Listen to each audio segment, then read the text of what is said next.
Hey out there, everybody. Hope you're doing awesome. Wanted to share a story with you that a real life moment that happened.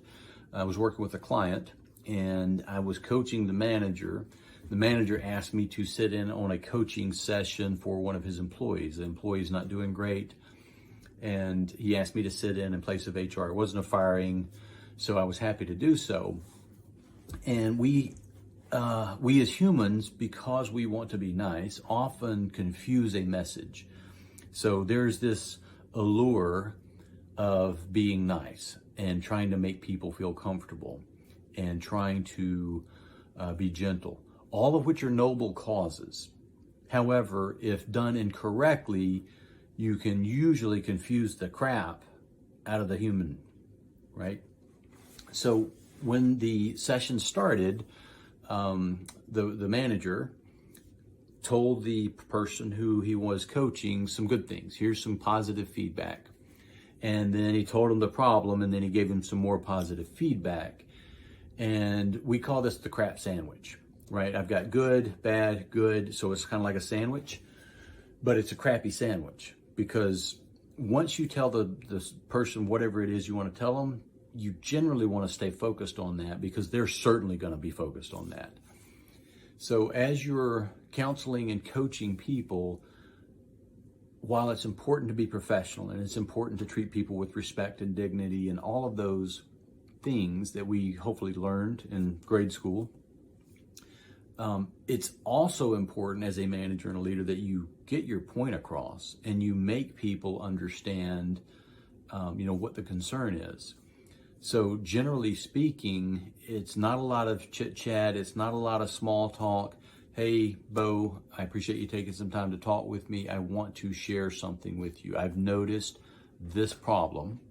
Here's what I noticed. Here's what I saw, the specifics, the detail about it.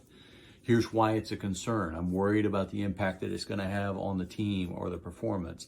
I'm worried about how other people are going to respond to your behavior or your lack of performance or whatever. So I want to understand your perspective on it, Bo, and I want us to talk about how we're going to correct this going forward. And then I shut up and I let the person talk.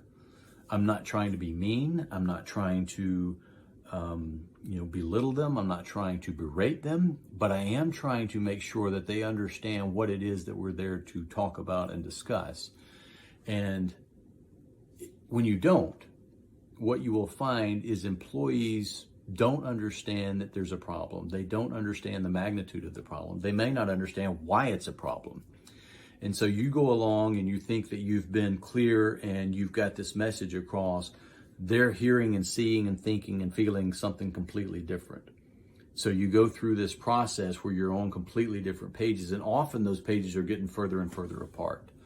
So while it's important to be respectful and nice and kind and treat people with dignity and all of those things, if you're managing and leading people, it's also important to be clear.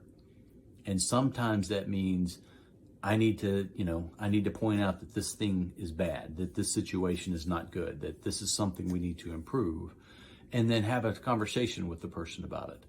So I hope it helps. If you're trying to sugarcoat things, or as we like to say, you can't polish a turd, recognize if you're beating around the bush and you're giving people crap sandwiches, they have no idea what they're doing wrong. They have no idea that they need to be improving, and it's your fault. Good luck.